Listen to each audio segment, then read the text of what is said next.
Terus bagaimana hubungan dengan anak saya yang sekolah di pesantren, Pak? Ini mau nanya. Yang ketiga adalah zakat hewan Terima kasih, ternak. Bapak. Assalamualaikum Dan yang keempat warahmatullahi adalah wabarakatuh. zakat perdagangan. Assalamualaikum warahmatullahi wabarakatuh. Alhamdulillah wassalatu wassalamu ala Rasulillah wa ala alihi wa sahbihi wa man walah. Para pemirsa Fatwa TV dimanapun Anda berada, semoga Allah senantiasa melimpahkan rahmat dan karunia-Nya kepada kita semua. Alhamdulillah, pada kesempatan kali ini kita berjumpa lagi dalam program live interaktif Bekal Muslim dengan tema Fikih Jual Beli dan Muamalah Kontemporer. Dan insya Allah akan bersama kita menjawab pertanyaan-pertanyaan dari pemirsa Al-Ustadz Dr. Muhammad Arifin Badri Hafizahullah Ta'ala. Beliau adalah Wakil Ketua merangkap anggota Dewan Fatwa Perhimpunan Al-Irsyad. Dan Alhamdulillah beliau telah hadir di tengah-tengah kita. Kita sapa beliau. Assalamualaikum Ustaz. Assalamualaikum warahmatullahi wabarakatuh. Alhamdulillah sehat, barakallahu fiik. Gimana antum sehat ya? Alhamdulillah. Masya Allah, alhamdulillah. Senyum antum sore ini kelihatan istimewa. Alhamdulillah. Barakallahu fiik. Baik, untuk memulai acara kita pada kesempatan kali ini, kami persilahkan Al-Ustadz Muhammad Arifin Badri untuk membuka dengan nasihat sebagai pembukaan. Tafadhal Ustaz. Baik, barakallahu fiik. Assalamualaikum warahmatullahi wabarakatuh. Innal hamdalillah nahmaduhu wa nasta'inuhu wa nastaghfiruh wa na'udzu billahi min syururi anfusina wa sayyiati a'malina may yahdihillahu fala mudilla lahu wa may yudlil fala hadiyalah. Asyhadu an la ilaha illallah wahdahu la syarikalah wa asyhadu anna Muhammadan abduhu wa rasuluhu amma ba'd. Pemirsa Fatwa TV dimanapun Anda berada, pada kesempatan yang berbahagia ini, di saat umat manusia di berbagai penjuru dunia disibukkan dengan satu tema, yaitu wabah corona.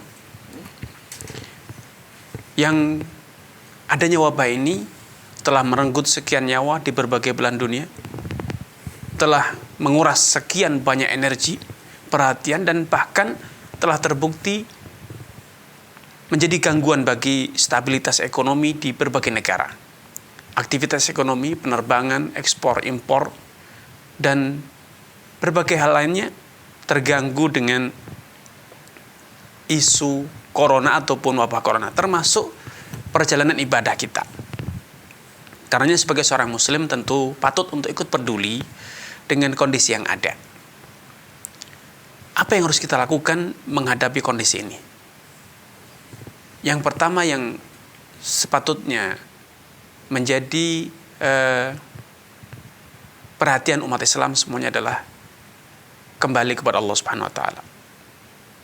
Mendekatkan diri kepada Allah Subhanahu wa taala, karena bisa jadi datangnya corona ini adalah sebuah teguran bagi kita semuanya atas kelancangan, kekhilafan kita selama ini sebagai hamba Allah Subhanahu wa taala yang telah jauh menyimpang keluar dari tuntunan Allah Subhanahu wa taala.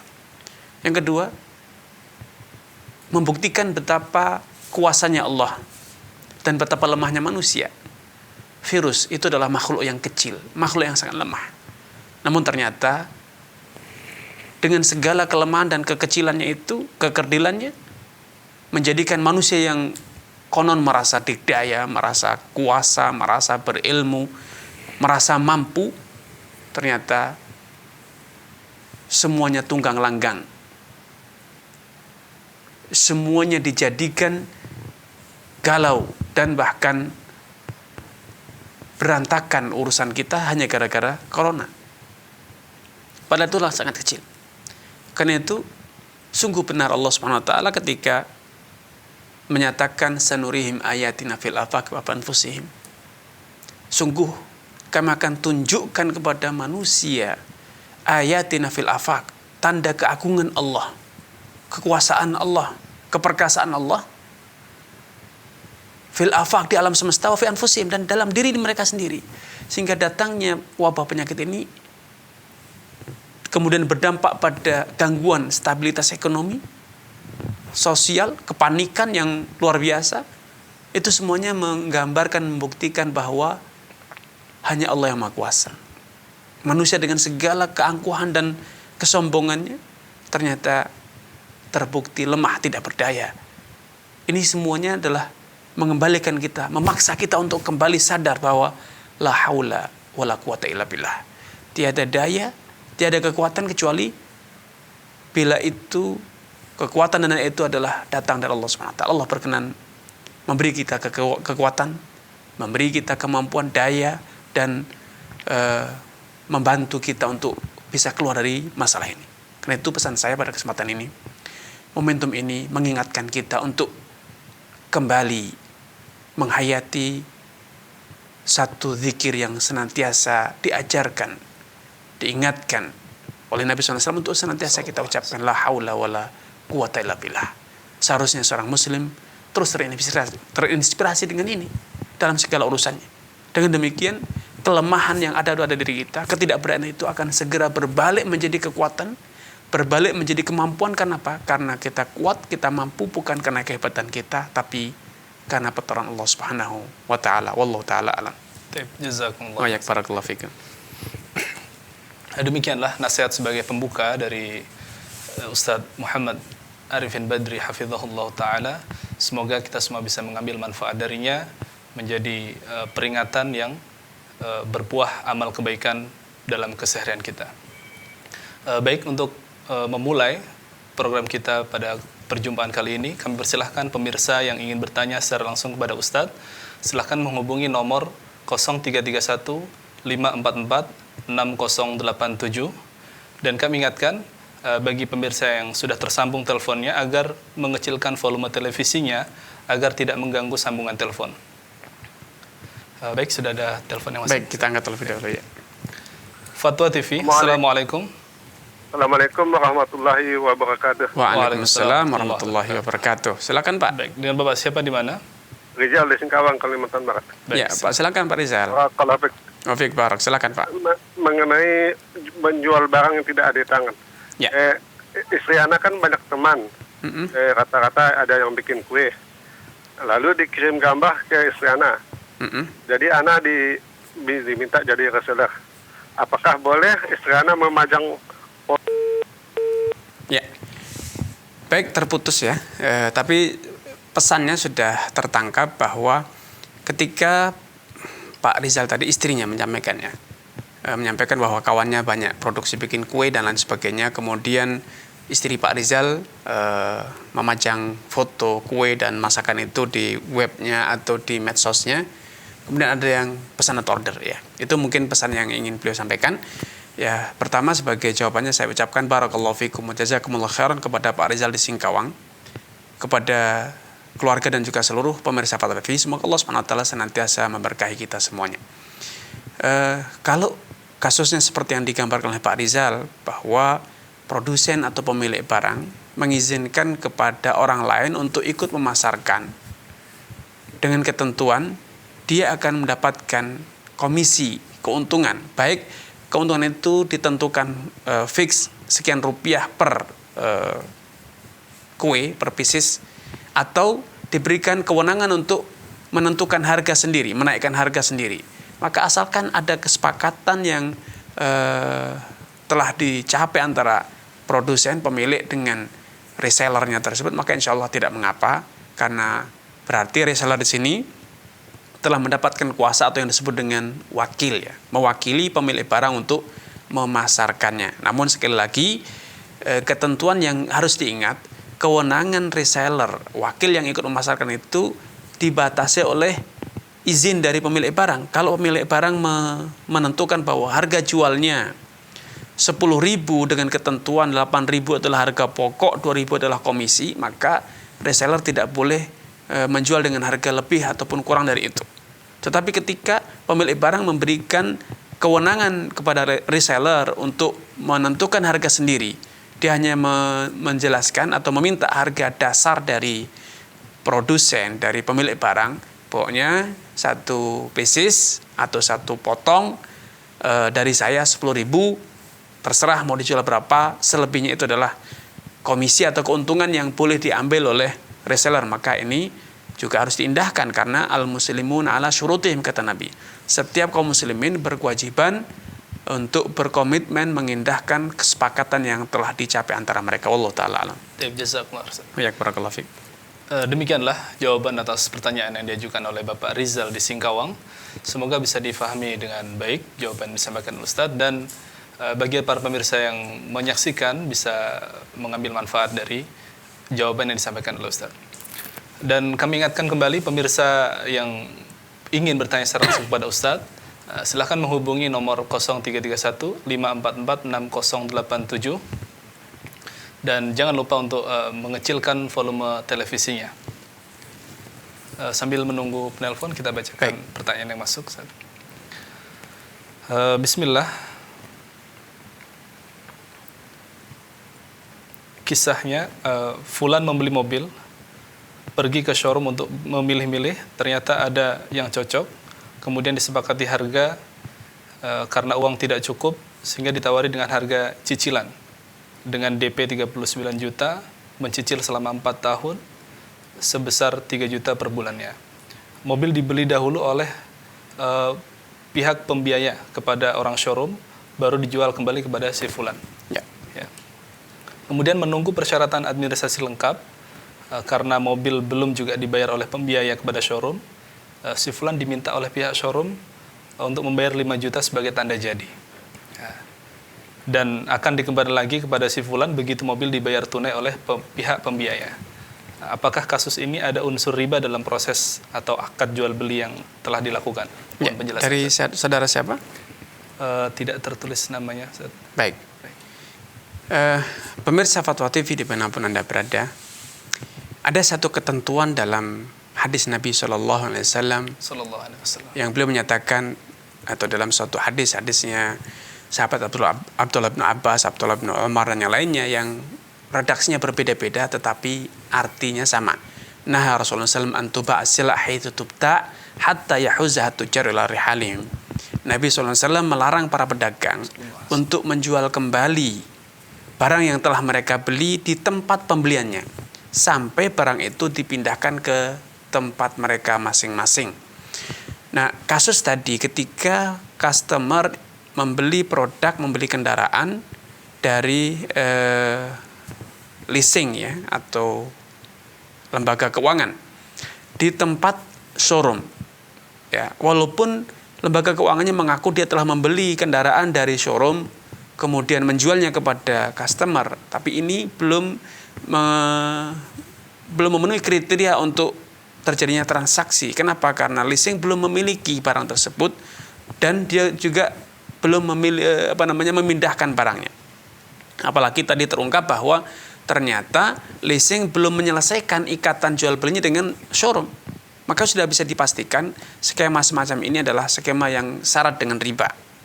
Karena intinya leasing hanya membiayai, menalangi, meminjami sejumlah pembayaran tunai kepada showroom atau kepada dealer, dan kemudian dia akan meminta kepada customer untuk membayar uang muka, kemudian uang cicilan yang tiap bulannya 3 juta tadi dalam tempo waktu misalnya 5 tahun, maka sudah bisa dipastikan ini syarat dengan praktek riba. Wallahu taala alam. Baik, jazakumullah. Baik, barakallahu fiik. Baik, ada panggilan. Baik, kita angkat terlebih dahulu. Fatwa TV, Assalamualaikum. Waalaikumsalam warahmatullahi. Ya, dengan Bapak siapa di mana? Dengan Dimas di Jakarta. Ya, Mas Dimas ya. Iya, Pak. Silakan Mas Dimas. Assalamualaikum Ustaz, saya ingin bertanya. Waalaikumsalam warahmatullahi wabarakatuh. Silakan. Hukum bekerja di dealer mobil sebagai admin unit yang dimana tugasnya membantu leasing, membantu sales dalam proses dari customer memesan sampai pengiriman mobil. Ya. Apakah Anda ada andil di situ? Karena kan kalau untuk kredit dia menggunakan leasing dan terkadang Anda membuat tagihan leasing baru dapat memproses semuanya seperti STNK, BPKB, faktur dan segala macam, Ustaz. Tagihan dari dealer ke leasing atau tagihan leasing kepada customer? Iya. Tagihan leasing. Tagihan dari showroom kepada leasing, Ustaz, agar membayar yang customer beli mobil tersebut. Baik. Karena jika tidak ada admin unit, maka prosesnya susah untuk berjalan, Ustaz. Tidak akan dilanjutkan, ya. Oke. Apakah ada andil di situ, Ustaz, dalam proses kredit itu, Ustaz? Jazakallah khairan Ustaz. Baik, barakallahu fiik. Ya. Terima kasih kepada saudara kita Mas Dimas di Jakarta atas kebersamaannya. Semoga Allah Subhanahu wa taala menambahkan taufik hidayah kepada Mas Dimas, keluarga dan juga seluruh pemirsa Fatwa TV dimanapun Anda berada. Tidak diragukan bahwa skema pembiayaan yang ada di showroom ataupun di toko-toko yang melibatkan lembaga keuangan, sehingga di sini akan ada 3 pihak, pemilik barang yaitu showroom, kemudian customer, dan pihak ketiga penyandang dana leasing ataupun perbankan. Yang terjadi, apalagi itu konvensional, sampai pun yang syariah, skemanya adalah ketika ada kepastian order dari atau calon pembeli ingin membeli barang dan sudah disepakati harga semuanya, kemudian dia akan datang kepada perwakilan atau petugas leasing atau perbankan untuk memenuhi administrasi. Setelah memenuhi administrasi, maka akan terjadi transaksi pembiayaan yang itu tentu juga akan melibatkan petugas di dealer, petugas di showroomnya atau dealernya. Nah, sehingga ketiga pihak ini adalah menjadi satu bagian yang tidak terpisahkan. Karenanya, walaupun Anda adalah petugas di dealer, tetapi ketika Anda menjalankan job ini, berarti Anda terlibat dalam proses pembiayaan tersebut, walaupun tidak secara mutlak ya, karena ada ketiga pihak, pembeli memenuhi administrasi, leasing akan memverifikasi dan lain sebagainya, sedangkan Anda akan membantu pihak leasing kemudian dalam hal menyelesaikan administrasi, sehingga ini menjadi satu pihak yang tidak bisa dipisahkan.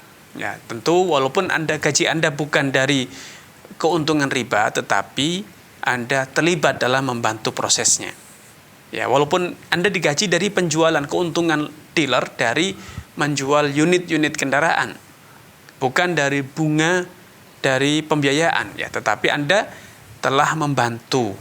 Dan dalam Islam, membantu dalam perbuatan yang haram itu adalah haram pula. Rasulullah Allah Subhanahu wa taala berfirman, "Wala ta'awanu 'alal itsmi wal 'udwan." Janganlah kalian tolong menolong dalam perbuatan dosa dan permusuhan. Sehingga secara prinsip Anda penghasilan Anda itu bisa dikatakan syubhat karena bercampur antara yang halal dengan yang haram. Inti job Anda halal, tetapi ketika job Anda itu adalah ditugaskan membantu, bukan hanya membantu sebetulnya, Anda akan melayani customer, menjelaskan produk dan lain sebagainya. Apalagi kalau ada pembelian tunai, maka itu halal semuanya. Tapi ketika banyak dari customer yang membutuhkan layanan agar proses kredit dia diterima oleh leasing atau oleh perbankan, maka Anda andil di situ. Nah, inilah yang menyebabkan penghasilan Anda menjadi syubhat. Ya, karena itu kalau bisa Anda minta untuk direposisi, minta di posisi lain yang tidak terlibat dalam membantu customer melakukan proses transaksi ribanya, sehingga pekerjaan Anda betul-betul halal karena tidak bersinggungan dengan praktek-praktek yang jelas-jelas mengandung unsur riba. Wallahu taala alam.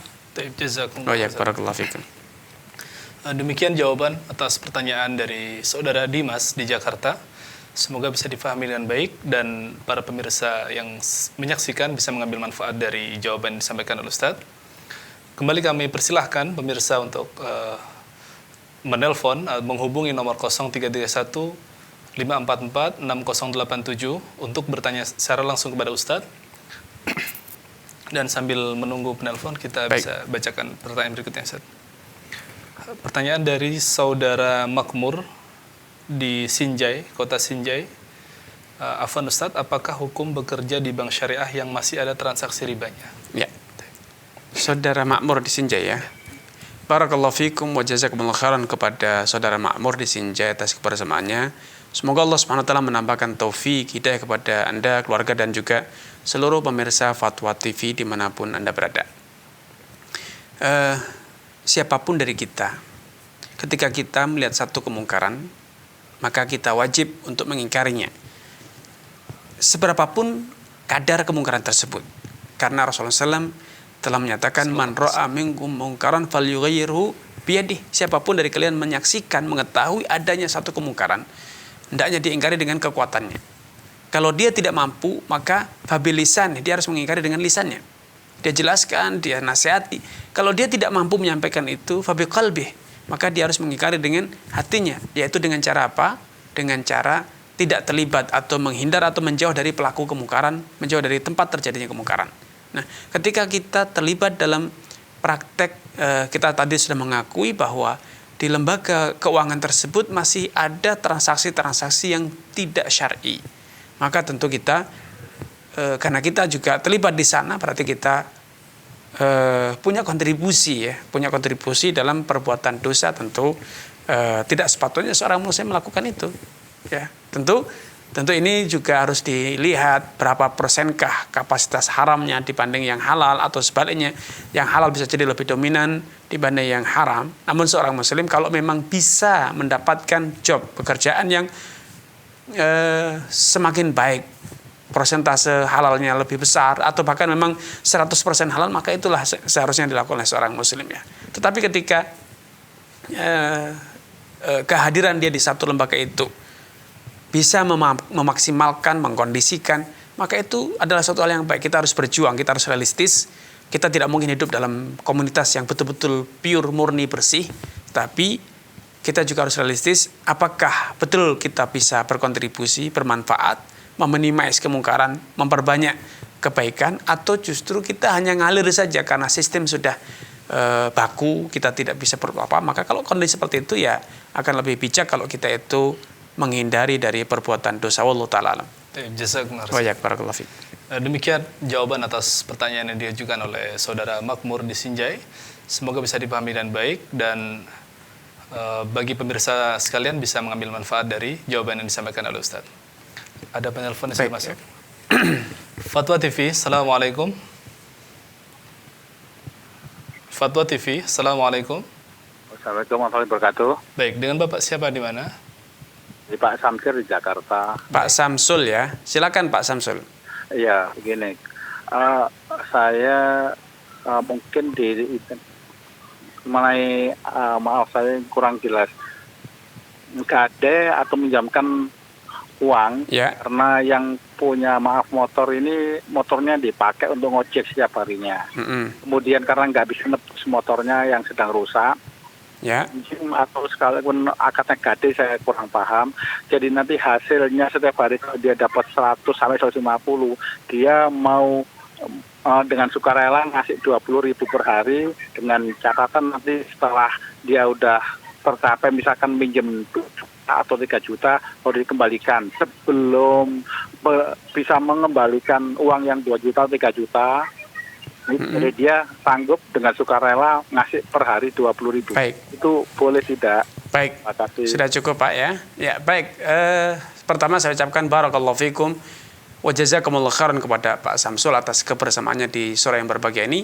Semoga Allah Subhanahu wa taala senantiasa menampakkan taufik dari kepada Anda, keluarga, dan juga seluruh pemirsa Fatwa TV dimanapun Anda berada. Sebagaimana telah diketahui bersama bahwa gade itu adalah akad turunan, akad pelengkap dari akad primer. Akad utamanya adalah utang piutang. Kalau tadi gambarkan bahwa seorang driver ojek tersebut berutang 3 juta.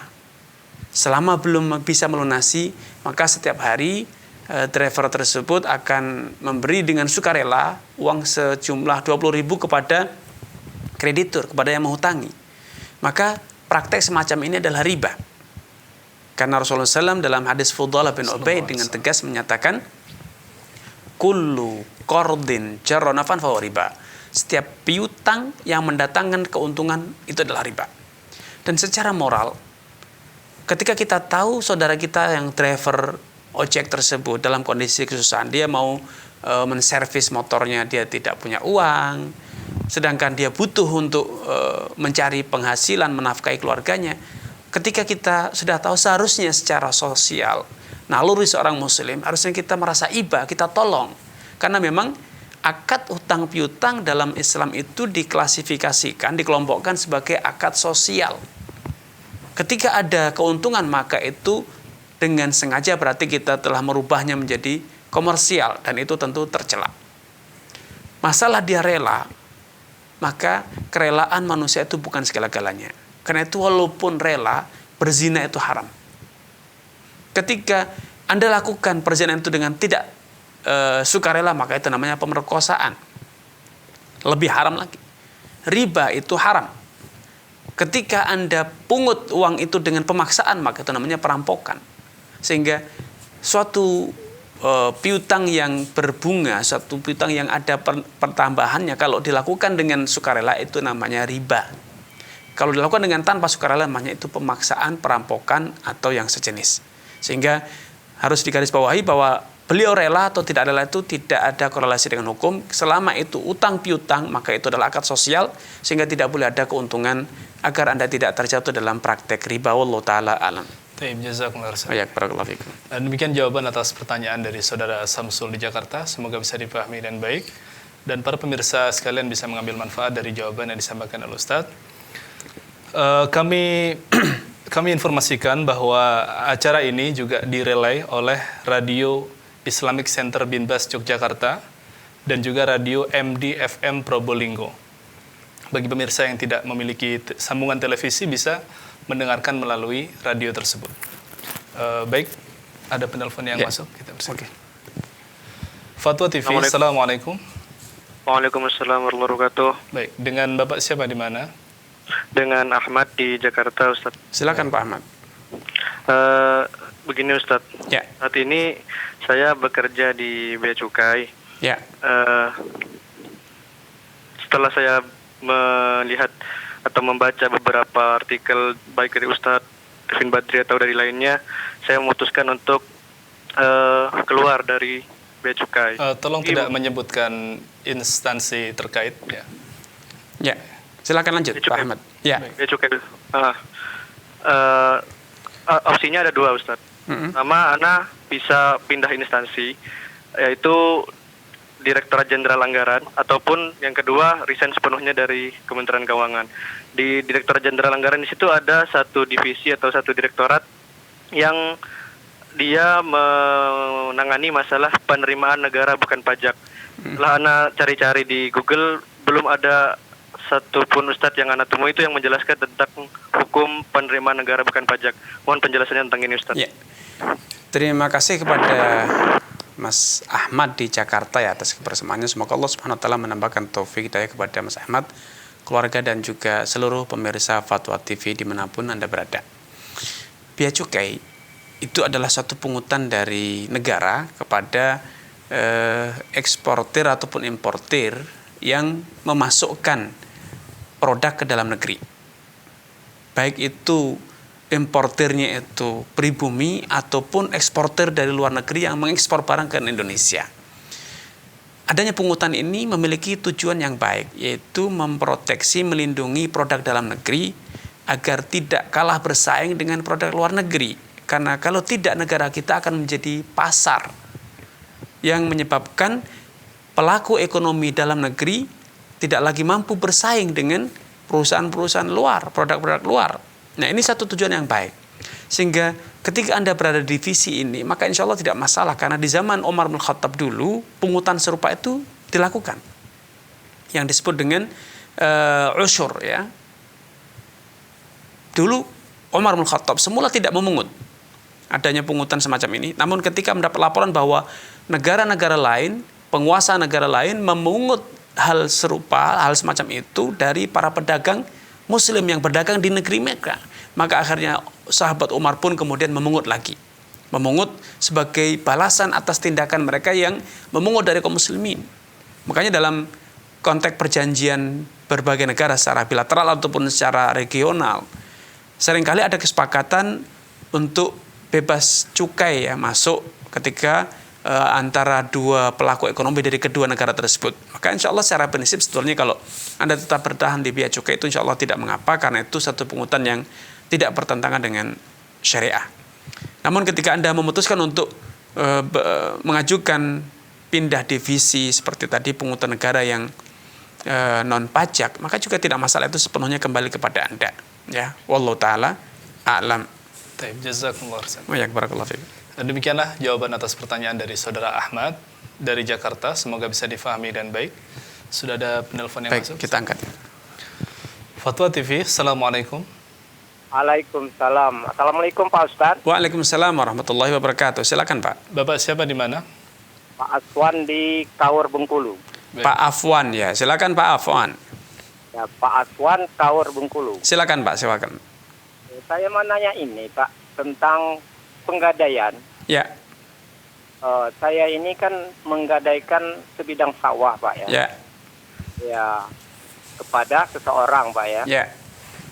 Terus setelah saya gadaikan itu, ya sawah itu saya yang ininya mengerjakannya Pak. Ya. Gitu ya. Tapi dibagi 3 gitu Pak. Nah, yang sepertiganya diambil orang yang menghutangi. Ya. Itu gimana Pak tuh? Baik. Pak ya? Baik Pak Aswan. Tetapi ketika nanti jatuh tempo, utang tetap kembali utuh Pak ya? Ya, tetap Betul. Baik Pak. Sudah cukup Pak? Ya. Baik. Terima kasih kepada Pak Azwan di Bengkulu atas kebersamaannya. Semoga Allah Subhanahu wa taala menambahkan taufik hidayah kepada Pak Azwan, keluarga dan juga seluruh pemirsa Fatwa TV dimanapun Anda berada. Rasulullah SAW sebagaimana dijelaskan dalam hadis Fudhalah di atas menyampaikan bahwa kullu qardin jarra naf'an fa riba. Setiap piutang yang mendatangkan keuntungan maka itu adalah riba. Sehingga ketika Pak Azwan menggadaikan sepetak tanah, walaupun tetap digarap oleh Pak Azwan, tetapi ternyata hasilnya sebagiannya diberikan kepada kreditur. Padahal pada saat jatuh tempo nanti Pak Azwan tetap harus mengembalikan hutang secara utuh kepada kreditur tanpa dikurangi sedikit pun. Maka ini adalah riba. Tentu karena itu adalah riba, dosa riba itu ditanggung oleh kreditur, debitur yang berutang dan yang menghutangi, karena dosa riba itu dosa yang hanya terjadi dengan adanya kesepakatan kedua belah pihak.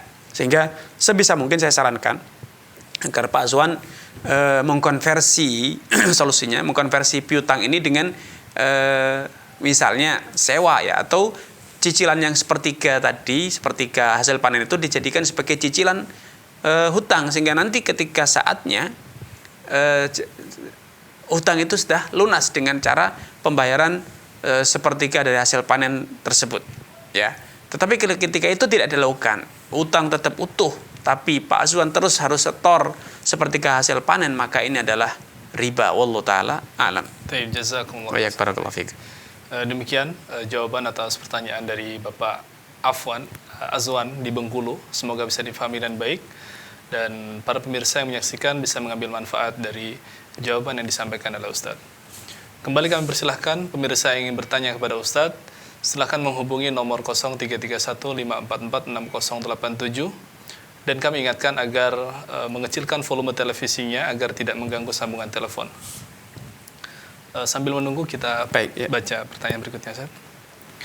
Pertanyaan dari saudara Ade Febriansyah, berdomisili di Sumatera Barat. Ada sambungan telepon. Baik, kita angkat terlebih dahulu. Ya, Fatwa TV, Assalamualaikum. Waalaikumsalam. Ya, dengan Bapak siapa di mana? Dengan Bapak Budi di Lampung. Silakan Pak Budi. Halo, Assalamualaikum. Ya, Waalaikumsalam warahmatullahi wabarakatuh. Silakan Pak Budi. Ya, saya ini kan selama ini dagang jual beli kroto gitu loh. Jual beli apa Pak? Kroto. Oh, rongsokan. Oh, rongsok, ya. Baik. Rongsok kroto itu loh, telur semut. Oh, kroto Pak ya. Kroto ya. Silakan, telur semut Pak ya. Baik. Silakan, apa yang dipertanyakan Pak? Ya, itu dalam agama itu boleh apa enggak gitu. Baik. Ingin saya tanyakan Ustaz. Baik Pak. Baik. Sudah cukup Pak? Sudah cukup. Baik Pak. Ya. Sama-sama Pak. Ya, terima kasih kepada Pak Budi atas kebersamaannya. Semoga Allah Subhanahu wa taala menambahkan taufik hidayah kepada Pak Budi, keluarga dan juga seluruh pemirsa Fatwa TV dimanapun Anda berada. Memperjualbelikan kroto atau bisa jadi semutnya itu sendiri. Karena sekarang di masyarakat juga ada jual beli semut Jepang katanya. Bahkan juga jangkrik, belalang, semut, telur semut untuk pakan burung atau yang lain. Dalam literasi fikih terjadi perbedaan pendapat apakah serangga-serangga semacam ini halal atau haram. Mayoritas ulama mengatakan serangga itu haram hukumnya. Kenapa? Karena mereka berdalil bahwa serangga itu termasuk khaba'ith, sesuatu yang menjijikkan, tidak halal untuk dikonsumsi. Dan karena itu haram, tidak halal untuk dikonsumsi, maka haram pula memperjualbelikannya. Karena dasar pijakan hukumnya, sabda Nabi sallallahu alaihi wasallam, "Innallaha idza harrama 'ala qaumin akla syai'in harrama 'alaihim thamanahu." Allah Subhanahu wa taala kalau telah mengharamkan suatu hal untuk dimakan oleh suatu kaum, maka Allah pasti mengharamkan pula hasil penjualannya. Baik barang tersebut dijual untuk dimakan atau dijual untuk keperluan yang lain. Seperti halnya kita, babi haram untuk dimakan, walaupun babi itu dijual untuk dijadikan pakan ikan, tetap haram. Babi dijadikan untuk pakan harimau karena melihara harimau misalnya, tetap haram untuk diperjualbelikan. Sehingga apapun tujuannya, selama itu adalah barang haram, maka haram pula diperjualbelikannya. Namun sebagian ulama mengatakan bahwa semut dan yang serupa, jangkrik dan yang lainnya, itu termasuk hewan-hewan yang tidak ada teks satupun dari Al-Quran ataupun hadis yang secara tegas, lugas menyatakan itu haram. Ya, yang ada tentang dalil yang mengharamkan tikus, dalil yang mengharamkan kalajengking, ular, tapi itu semuanya dalil-dalil yang bersifat spesifik, khusus berkaitan dengan sebagian jenis serangga. Sedangkan yang lainnya tidak ada dasar yang tegas dan lugas, ya. Sehingga sebagian ulama mengatakan selama benda-benda tersebut bermanfaat, baik untuk pengobatan seperti yang katanya semut Jepang, ataupun untuk pakan burung seperti kroto, belalang, jangkrik dan yang serupa, maka kembali kepada hukum asal, yaitu halal.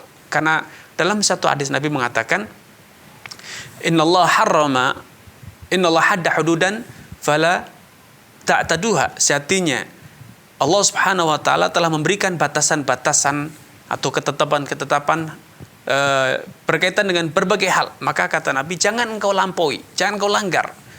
Wa farada fara'id fala tudhi'uha. Dan Allah juga telah mewajibkan berbagai macam kewajiban, jangan kalian sia-siakan.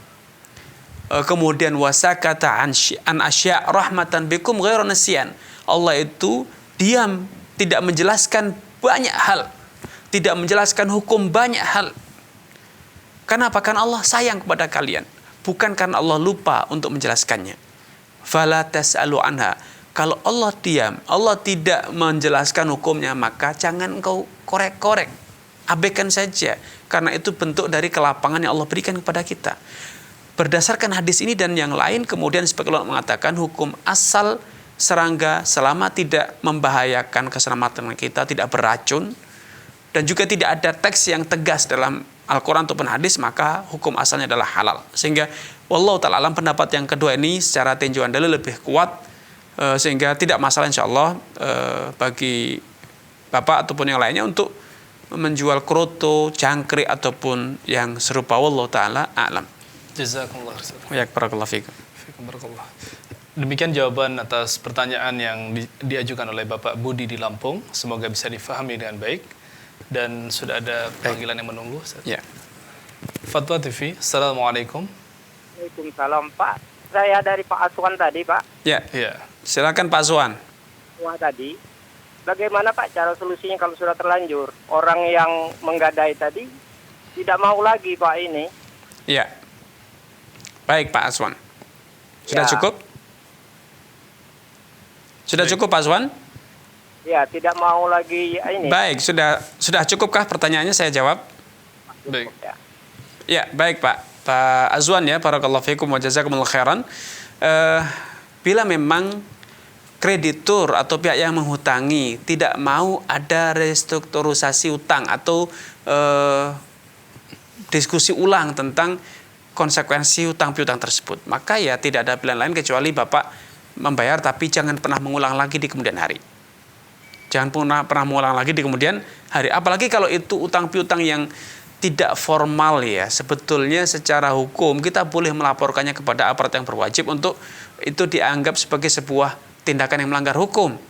Karena memungut bunga tanpa ada dasar hukum itu di negara kita secara hukum terlarang.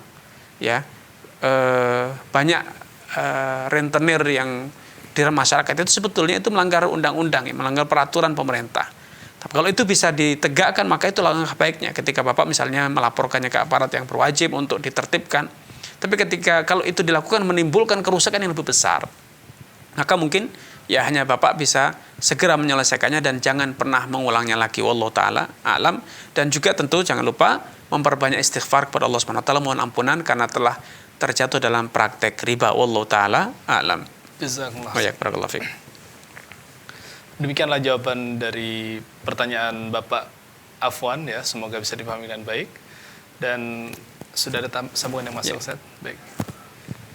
Fatwa TV, Assalamualaikum. Waalaikumsalam, Ustaz. Baik, dengan Bapak siapa di mana? Bapak Edwin dari Sumbar. Dengan Pak siapa, Pak? Bapak Edwin di Sumbar. Ya, silakan Baik, Bapak silakan. admin ya. Ini nanya soal apa, Ustaz? Ya, silakan Pak. Ya. Kita punya bibi kan, punya bibi sebidang tanah. Ya. Nah, sebidang tanah itu kita disuruh ngansur. Disuruh apa Pak? Tolong diulang. Kita punya bibi. Bibi ya. Bibi kita dia disuruh ngansur tanah itu kan. Ya. Setelah 1 tahun kita angsur 13 juta dengan harga 50. Ya. Tahu-tahu kita nggak sanggup bayar. Baik. Itu gimana cara hitungannya, Ustaz? Baik, Pak. Baik. Sudah cukup, Pak? Baik. Ya, sewaktu itu tanah itu akhirnya dijual dengan 120. Ya. Ya, makasih, Ustaz. Baik, Pak admin ya. Assalamualaikum. Assalamualaikum warahmatullahi wabarakatuh. Ya, pertama kami ucapkan barakallahu fikum wa jazakumullahu khairan kepada Pak admin di Sumatera Barat ya. Atas kebersamaannya, semoga Allah Subhanahu wa taala menambahkan taufik hidayah kepada Pak admin, keluarga dan juga seluruh pemirsa Fatwa TV dimanapun Anda berada. Dalam akad jual beli, idealnya akad jual beli itu ketetapan dan ketentuannya disepakati secara tuntas dan terperinci. Ketika mampu bayar, ketika berjual beli misalnya harganya sekian, cicilannya selama sekian tahun, per bulannya sekian rupiah, dan kalau gagal bayar maka konsekuensinya demikian dan demikian. Namun karena seringkali di masyarakat ini adalah transaksi kekeluargaan ya, apalagi beliau menyampaikan ini adalah bibi, seringkali transaksinya tidak detail ya, sehingga silakan dicicil nanti harganya 50 juta ternyata gagal bayar, tidak mampu melunasi. Maka solusinya adalah diselesaikan secara kekeluargaan. Solusinya adalah diselesaikan secara kekeluargaan, didiskusikan ulang. Misalnya disepakati tanah itu dijual ulang kepada orang lain dan nanti dana yang telah dibayarkan itu dikembalikan. Apalagi tadi disampaikan bahwa ketika dijual kepada pihak lain ternyata lakunya lebih besar, 120 juta atau berapa tadi. Sedangkan akad pertamanya hanya senilai 50 juta.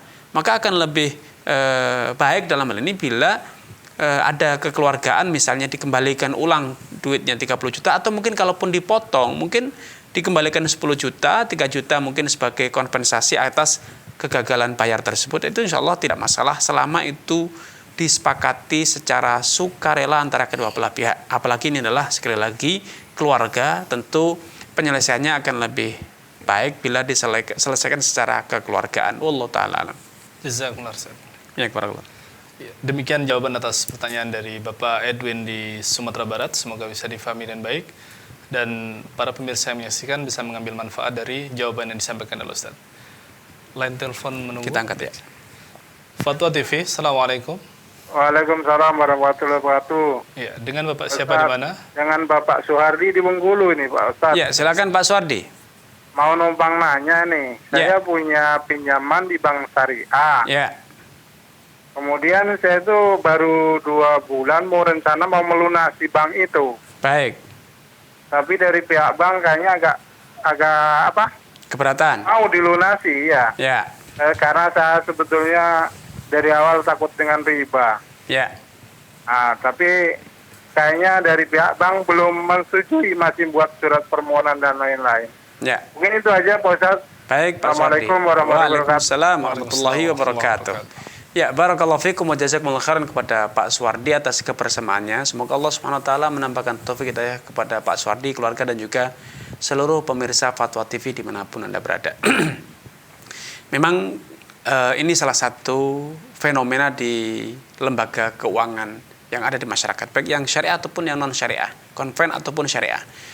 Uniknya ketika nasabah ingin segera menyegerakan pelunasan hutang, dibayar sekali tunai di muka, mereka malah tidak mau.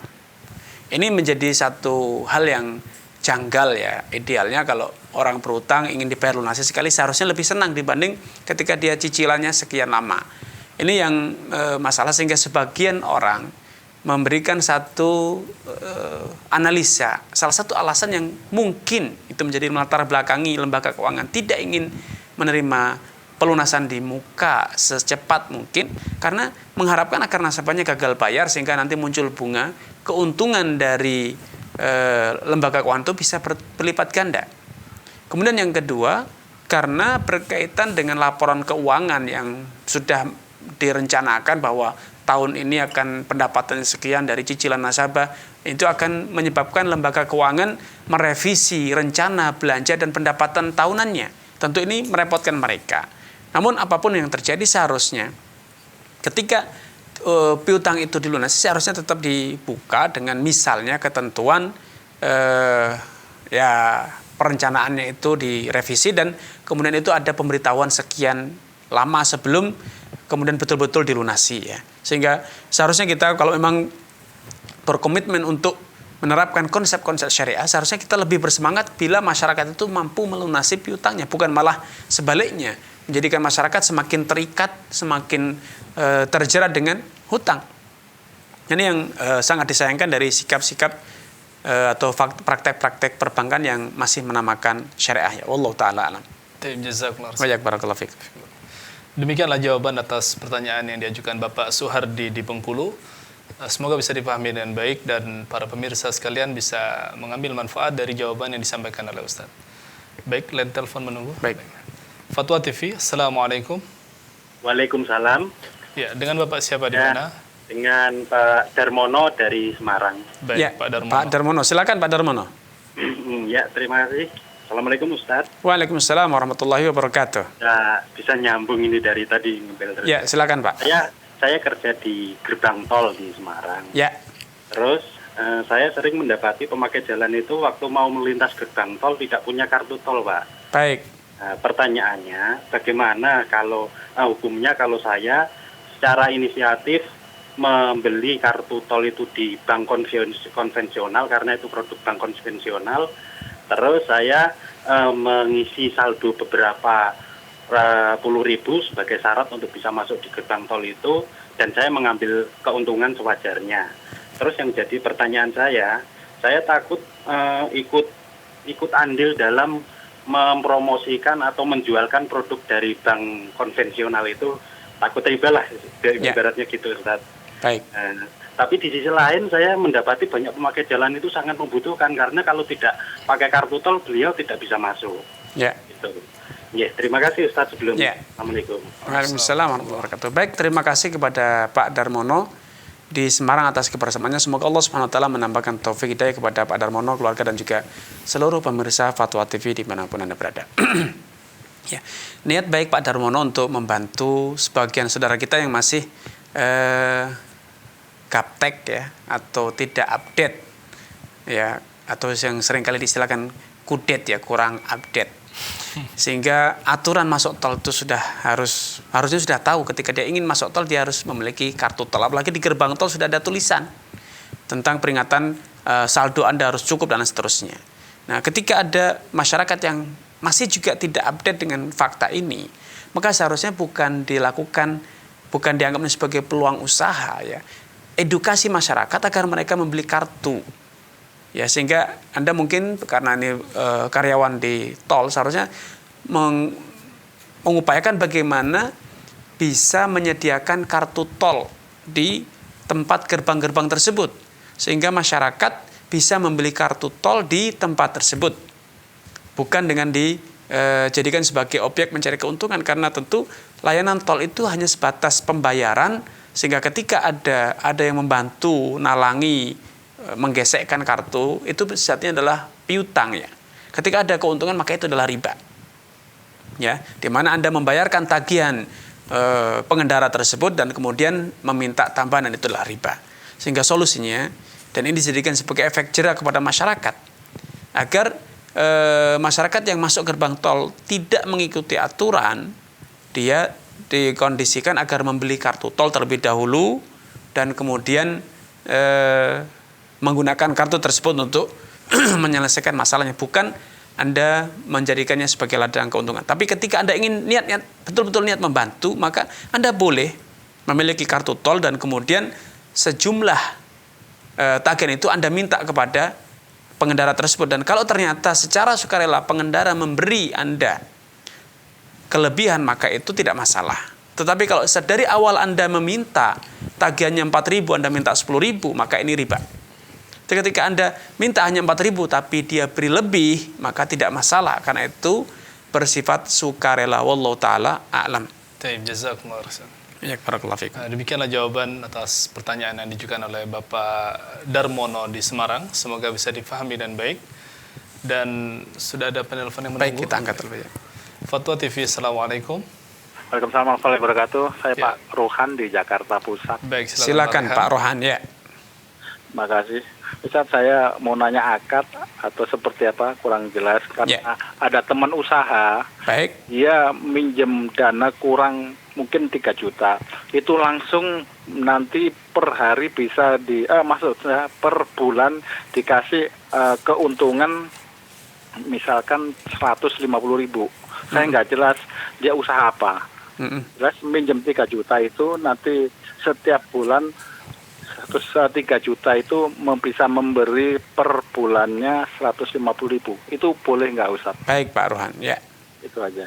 Terima kasih. Assalamualaikum warahmatullahi wabarakatuh. Waalaikumsalam warahmatullahi wabarakatuh. Ya, pertama saya ucapkan barakallahu fikum wa jazakumullahu khairan kepada Pak Rohan di Jakarta atas kebersamaannya. Semoga Allah Subhanahu wa taala menambahkan taufik dari kepada Pak Rohan, keluarga dan juga seluruh pemirsa Fatwa TV dimanapun Anda berada.